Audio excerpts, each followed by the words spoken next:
we have been with Palatine now for nearly 2.5 years, having completed the MBO in 2011.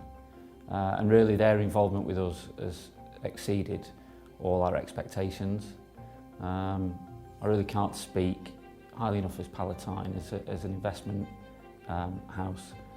Of course, we had some concerns when we did the deal with Palatine about the impact that getting into bed with private equity would have, but really none of those concerns has come to fruition at all.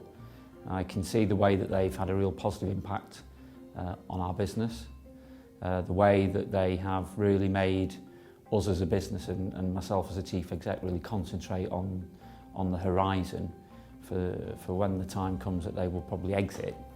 And in doing that, you know, we've really turned into, I think, a much more professional and sustainable business. For us also, you know, a real big attraction of working with Palatine was the fact that we were able to deal with the decision makers all the time. In leading up to actually doing the deal, you know, it's partner led by Palatine. So I knew that if we agreed something, I was agreeing it with a decision maker.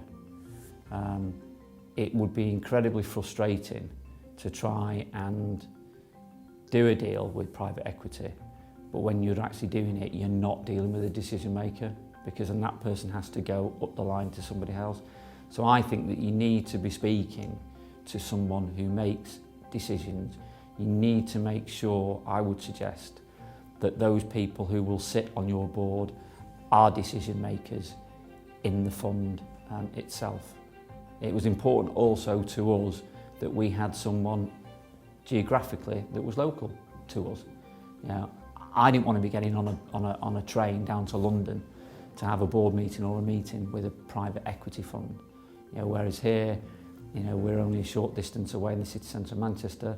But you know, I see from the other investments that Palatine have got that most of them are are around the northwest of England, and for me, that is important. But I think the main area that I would look at really is who are the people who are conducting the deal. You're obviously going to see at the start people within the fund who perhaps aren't partners, but going forward, I think you've got to really be dealing with the actual decision makers. And again, I think that's where Palatine scores a major point.